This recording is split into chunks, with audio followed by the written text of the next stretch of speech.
नमस्कार दोस्तों, स्वागत है आज के नई वीडियो में। तो फाइनली दोस्तों, अगर आप बिहार से हैं तो बिहार सरकार द्वारा जो भी डीजल अनुदान का जो लिंक है उसको एक्टिव कर दिया गया है और ऑनलाइन आवेदन प्रक्रिया भी शुरू कर दिया गया है, जो कि आप देख सकते हैं आपके डिस्प्ले पर। हम एक फॉर्म भर कर आपको दिखाने वाले हैं कि लास्ट तक आपको बताएंगे कैसे आपको फॉर्म भरना है, और ताकि आपको डीजल अनुदान का जो भी पैसा है आपके खाते में आ सके। कौन कौन से डॉक्यूमेंट इसमें आपको अपलोड करना है और क्या क्या उसमें जानकारी और फिल करना है, सारी जानकारी हम आपको इस वीडियो में बताएंगे, लाइव प्रूफ के साथ यहाँ से बताएंगे। बात करते हैं कौन कौन फसल के लिए आप आवेदन कर सकते हैं। देख सकते धान का बिचड़ा, जूट, धान, मक्का, दलहन, तिलहन और सब्जी यानी औषधि अगर सुगंधित पौधे लगाए हैं तो भी आप इसके लिए आवेदन कर सकते हैं और डीजल अनुदान का पैसा पा सकते हैं। तो चलिए वीडियो करते हैं स्टार्ट। वीडियो को लाइक कर दीजिएगा और चैनल पर नए तो चैनल को सब्सक्राइब करके बेल आइकन को प्रेस कर दे ताकि आने वाले वीडियो का नोटिफिकेशन आपको मिलता रहे।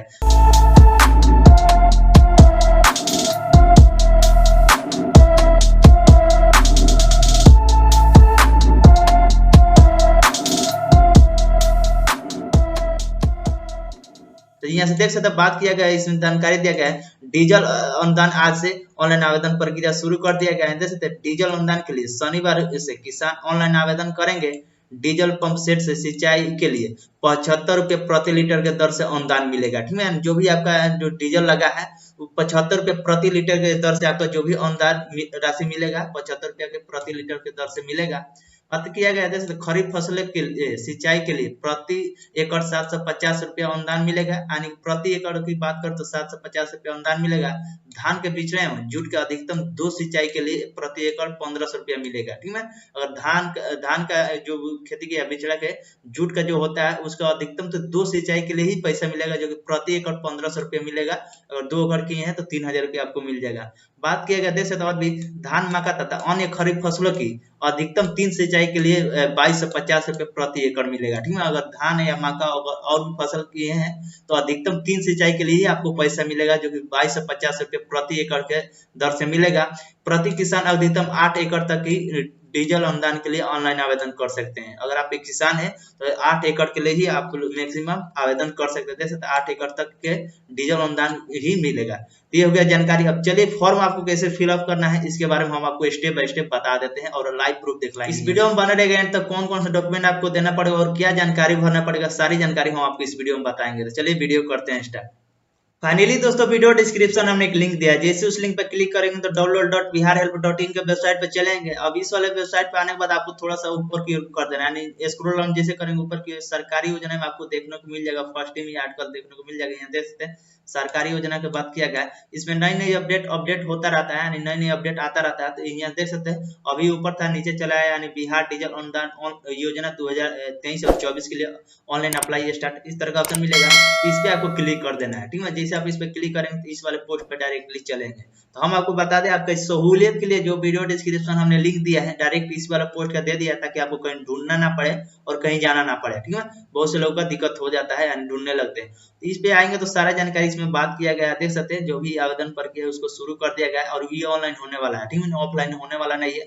और ये बात किया गया और कौन कौन किसानों को मिलेगा इसमें सारा जानकारी बताया गया। तो आप एक बार यहाँ से रीड कर सकते हैं, अच्छी तरह समझ सकते हैं। चलिए बात कर लेते हैं, यानी कौन कौन से आपको डॉक्यूमेंट के तौर पर आपको लगने वाला है। देखते हैं रिक्वायर्ड डॉक्यूमेंट फॉर पंजीकरण बिहार डीजल अनुदान योजना 2023। ठीक है, तो सबसे पहले बात करते हैं किसान का आधार कार्ड होना चाहिए। ठीक है, ये आधार कार्ड होना चाहिए, किसान का आधार कार्ड। उसके बाद पैन कार्ड होना चाहिए, बैंक खाता पासबुक होना चाहिए, खेती योग्य भूमि के सभी दस्तावेज एवं स्वयं अभी प्रमाण पत्र 6 प्रति होना चाहिए। ठीक है, जो भी भूमि के लिए आप खेती की है और जो भूमि के उसमें उसके स्वयं अभी प्रमाण पत्र 6 प्रति होना चाहिए। फसल का पूरा ब्यौरा होना चाहिए, चालू मोबाइल नंबर होना चाहिए, पासपोर्ट साइज फोटोग्राफ होना चाहिए, बिहार राज्य का मूल निवास प्रमाण पत्र होना चाहिए, जाति प्रमाण पत्र, आय प्रमाण पत्र होना चाहिए। यानी ये सारा डॉक्यूमेंट्स आपके पास है तो आप ये आवेदन कर सकते हैं। इसमें हो सकता है कोई एक्स्ट्रा डॉक्यूमेंट का नाम इसमें लिख दिया गया, तो इस बात को ध्यान रखिएगा, अगर होगा तो रख लीजिएगा। ठीक है, हो सकता है कहीं लग भी जाए। यहाँ से और भी जानकारी यहाँ से बताएंगे। तो ये हो गया, यानी कि डीजल अनुदान के लिए आप आवेदन करना चाहते हैं तो ये सारा डॉक्यूमेंट्स आपको लगेगा। अब नीचे क्यों आएंगे तो इसमें बताया गया, देख सकते हैं कहाँ से इंपोर्टेंट लिंक का ऑप्शन दिया गया, देख सकते क्विक लिंक का ऑप्शन दिया गया है। नीचे फिर आपको क्या करना है बताएगा, direct link to apply online. आपका आवेदन करना है तो इस पे आपको क्लिक कर देना है। अब जैसे इस पे क्लिक करेंगे तो कुछ यानी कि पोर्टल पे इसको लेकर जानकारी दिया गया है, बेसिक जानकारी दिया गया है, जिसको आपको अच्छी तरह से रीड कर लेना है। चलिए हम जो मेन बातें हैं हम आपको बता देते हैं। बात किया जाता है फर्स्ट बात है कि किसान आवेदन में अपना नाम और अपने पिता या पति का नाम आधार में अंकित नाम के अनुसार ही डालें, ठीक है। यानी जो भी आप आवेदन करने जा रहे हैं तो जो भी आपके आधार कार्ड पर है पिता का नाम या पति का नाम, ठीक है, अगर महिला आवेदन कर रही तो अगर आधार कार्ड पे अच्छी तरह से नाम है वही नाम अंकित करना है, यानी कि दूसरा कुछ अलग है तो उसमें अलग डाल देते ये गलत हो जाएगा, ठीक है। आप इसके आवेदन का लाभ नहीं ले पाएंगे। दूसरे में जानकारी दिया डिजिटल रसीद, कंप्यूटराइज डिजिटल रसीद पर पंजीकरण संख्या के अंतिम का 10 अंक और रसीद का किसान का हस्ताक्षर या अंगूठा अगर करते हैं तो अंगूठा का निशान बिना रसीद मान्य नहीं होगा। रसीद 22/7/2023 से लेकर 30/10 तक ही मान्य होगा। और इसमें जानकारी दिया गया है कि जो भी आपने जो डीजल लिया है उसका जो रसीद होना चाहिए कंप्यूटराइज होना चाहिए, डिजिटल रसीद होना चाहिए, और साथ साथ उस रसीद पर पंजीकरण संख्या होना चाहिए, जो भी किसान पंजीकरण संख्या है अंतिम का 10 अंक, ठीक है, यानी लास्ट का 10 अंक होना चाहिए। और रसीद पर किसान का हस्ताक्षर अगर सिग्नेचर करते हैं तो सिग्नेचर होना चाहिए, अगर अंगूठा लगाते हैं तो अंगूठा का निशान रहना चाहिए, और बिना और ये सारा चीज नहीं रहता है तो रसीद मान्य नहीं होगा, ठीक है, रद्द कर दिया जाएगा। आपको डीजल अनुदान का जो भी राशि है आपके खाते में नहीं आ पाएगी, इस बात को ध्यान रखिएगा। और ध्यान देने वाली दूसरा बात है कि रसीद का जो डेट है यानी कौन से डेट तक आपका रसीद मान्य होगा, तो 22 जुलाई 2023 से लेकर 30/10/2023 तक ही मान्य होगा, ठीक है, यानी 22/7/2023 से अगर आप किए हैं या 23/7 से किए हैं, यानी 22/7 के बाद और 23/7 के बीच में इसका मान्य होगा रसीद का, ठीक है। ये हो गया जानकारी। तीसरा में जानकारी देगा डीजल अनुदान की राशि आवेदक के आधार से जुड़े बैंक खाते में ही अतिरिक्त किया जाएगा, ठीक है। आपका जो भी राशि होगा डीजल अनुदान का, डीजल अनुदान की राशि आवेदक के आधार से जुड़े बैंक खाते में ही अतिरिक्त किया जाएगा। अगर आपका खाता आधार से जुड़ा नहीं होगा तो एनपीसीआई से लिंक नहीं होगा तो वैसे किसानों को बैंक खाता में राशि अतिरिक्त नहीं हो पाएगी। अपने बैंक खाता आधार एनपीसीआई से लिंक हो या नहीं इसकी पुष्टि इस वेबसाइट पे कर सकते हैं, ठीक है। इस बात को ध्यान रखिएगा, यानी कि आप नहीं करवाएं तो करा लीजिएगा, नहीं तो आपका जो भी पैसा है वो नहीं आ पाएंगे, ठीक है। एनपीसीआई से आपका बैंक खाता आधार और एनपीसीआई से लिंक होना चाहिए। ये हो गया, यानी सारी जानकारी इसमें बताएगा। चलिए अब जो भी इसमें बात किया गया है और आपको हम आवेदन करते समय आपको बता देंगे, ठीक है, आपको कुछ टेंशन लेने वाली बात नहीं है। इस वाले वेबसाइट पे आएंगे तो यहाँ से बात किया गया आवेदन का प्रकार, तो इस पे आपको सिलेक्ट कर लेना है डीजल अनुदान आवेदन के लिए कर रहे हैं, ठीक है। इसमें एक ही ऑप्शन आ रहा है, इस पे आएगा तो इस तरह का ऑप्शन आएगा, तो इस पे ओके क्लिक कर देना है। अब जैसे ओके पर क्लिक करेंगे तो इसमें कुछ जानकारी दिया गया, तो आप एक बार पढ़ लीजिएगा। चलिए इसमें बात किया गया है डीजल अनुदान ऑनलाइन आवेदन के लिए दिशा निर्देश, बात किया गया पहले में प्रिय कृषक सूचित किया जाता है कि अभी खरीफ मौसम फसल के लिए ही योजना लागू किया गया है, ठीक है। आने का आपको पता ही होगा खरीफ मौसम फसल के लिए ही योजना अभी लागू किया गया है। ऑनलाइन आवेदन से पूर्व डीजल रसीद को जीपीएजी फॉर्मेट में सेंड करता था। साइज की बात करें तो 100 KB तक ही रख ले, ठीक है। जो भी आपका ऑनलाइन आवेदन के पूर्व जो डीजल रसीद है यानी पहले से रसीद रखें उसको जीपीजी फॉर्मेट में कन्वर्ट कर लीजिएगा। और साइज की बात करें तो जो भी आपका फॉर्मेट का साइज होगा 100 KB से होना चाहिए, 100 KB तक रख ले। और बटादार एवं स्वयं बटादार की स्थिति की सिंचाई सत्यापन दस्तावेज के लिए जीपीजी फॉर्मेट स्कैन करता था, साइज की 100 KB तक रख लें, ठीक है। यानी जो बात किया गया अगर आप बटेदार है, अगर आपका खुद का खेती नहीं है दूसरे की खेती को लेकर आप बटेदार उसी को बोलते हैं, अगर खेती करते हैं या स्वयं के बटेदार है तो उसका जो भी एक फॉर्मेट आता है यहाँ से फॉर्म डाउनलोड होगा, आपको उसको भी स्कैन करना होगा। चलिए इसको में बताएंगे कहाँ से आपको ये फॉर्म मिलेगा। यहाँ से जैसे क्लिक करेंगे तो ये फॉर्म आपको मिल जाएगा, ठीक है। आपको इस पे सारा डिटेल भर के अपना किसान का नाम, पिता पति का नाम, गांव का नाम, पंचायत और प्रखंड जिला, और इसमें आपका सारा डिटेल भर लीजिएगा। उसके बाद क्रमांक संख्या, अगर एक खेती की है तो यहाँ से भर, 2 खेती की दो, थाना संख्या भर दीजिएगा, खेसरा संख्या, और भूधारी का नाम भर दीजिएगा, चौहदी के किसानों का नाम, ठीक है। अगर आपके अगल बगल खेती जो किए हैं वो किसानों का नाम यहाँ से भर दीजिएगा, कुल खेती का रकबा कितना में है और पटौन का रकबा कितना में है, ठीक है। यानी इसमें डिटेल भरकर उसके बाद दूसरे में भी देखते हैं जो किसान जो अगल बगल किसान का नाम दिए होंगे उसका किसान का नाम, पता, मोबाइल नंबर, हस्ताक्षर करा लीजिएगा, दिनांक या और किसान का अंगूठा या सिग्नेचर अपना दिनांक लिख दीजिएगा, उस किसान का हस्ताक्षर खुद का हस्ताक्षर कर लीजिएगा। उसके बाद यहाँ से आप अगर आपके वार्ड सदस्य, मुखिया, सरपंच या पंचायत समिति के सदस्य में कोई एक का हस्ताक्षर यहाँ से करा लीजिएगा, ठीक है। अगर आपके वार्ड रहते हैं, अगर वार्ड से अच्छा खासा है तो आप वार्ड से भी सिग्नेचर करा सकते हैं, मुखिया से, सरपंच से, ठीक है, वहां से करा लीजिएगा। उसके बाद कृषि समन्वय जो होते हैं, कृषि सलाहकार, उनसे भी यहाँ से सिग्नेचर करा लीजिएगा, ठीक है। ये बात कही गई उक्त विवरण के अनुसार किसान को वास्तविक खेतिहार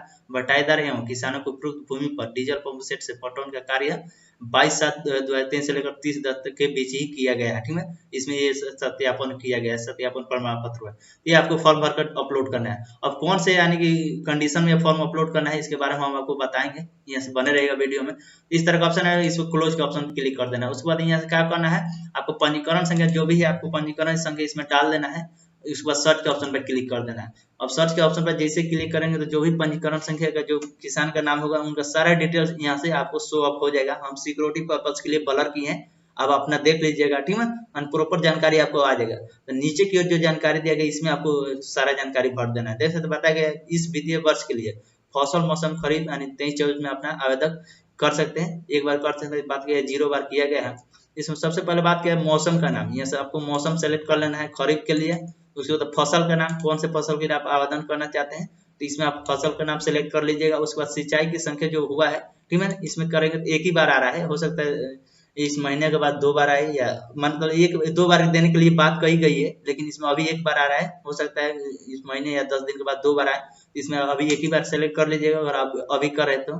उसके बाद किसानों के प्रकार की बात करें तो इसमें दिया गया है स्वयं अपना खुद का जो खेती है, अपना आपका ही खेती है, उसमें ही आप जो भी धान की खेती की है वो कहना स्वयं है या बटेदार है, या बटेदार और स्वयं है। बहुत से लोग ऐसे होते हैं कि अपना भी खेती करते हैं और वो बटैया भी खेती करते हैं, तो आप इसमें सेलेक्ट कर लीजिएगा। अगर दोनों है तो दोनों, अगर बटेदार है तो बटेदार है, स्वयं तो स्वयं। उसके बाद यहाँ से क्या करना है, कुल जमीन का यहाँ से लिख देना है डिटेल। बात किया गया कृपया डिसमिल में जमीन का विवरण डालें।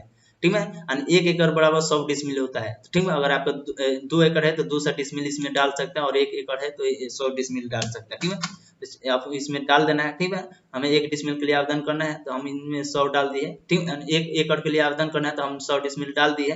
ठीक है, यानी आपका डिटेल्स इसमें डाल दिया गया, और यहाँ पे आपको ध्यान रखना है जो भी बातें हैं आप इसमें ध्यान कर लीजिएगा। ठीक है, कुछ स्वयं करना है तो सबसे पहले आपको क्या करना है, यहाँ से नीचे की ओर आ जाना है। उसके बाद के खाता नंबर इसमें डाल देना है, खेसरा नंबर डाल देना है, थाना नंबर डाल देना है, कुल संचित रकबा डिसमिल में दिया गया है तो आपको यहाँ से डिसमिल में डाल देना है। जो भी आप आवेदन कर रहे हैं आपको कितना जमीन के लिए डाल देना है। उसको तो बगल का किसान का नाम लिख देना है। ठीक है, जो भी खेती किए हैं उस खेती के जो खेत है आपका, उसको अगल बगल के जो किसान है वो किसान का इसमें नाम डाल देना है, बगल के किसान का नाम, और उसके बाद दूसरे किसान का नाम डालकर उसके बाद यहाँ से कर देना है। अगर आप 2-3 खेती में, अगर 2-3 खेत जो होता है उसमें खेती की है तो इसमें एड न्यू राव का ऑप्शन क्लिक करके आप दोबारा ही इसमें अपना फिल। अगर आप एक खेती में खेती की है तो यहाँ से आ जाएगा, नहीं तो अगर दूसरा खेत भी किए हैं, ठीक है, ये नहीं एक ही खेती में किए होंगे और दूसरा खेत में किए तो एड न्यू राव का ऑप्शन आएगा, तो उसमें भी ऐसे ही सेम डिटेल्स आएगा तो उसमें आपको डाल देना है। तो सारा डिटेल्स भरने के बाद आपको नीचे की ओर आएंगे। नीचे की ओर आने के बाद देख सकते बताया गया डीजल का क्रय विवरण का अनिवार्य दस्तावेज। ठीक है, यानी कि अब डीजल से रिलेटेड आपको कुछ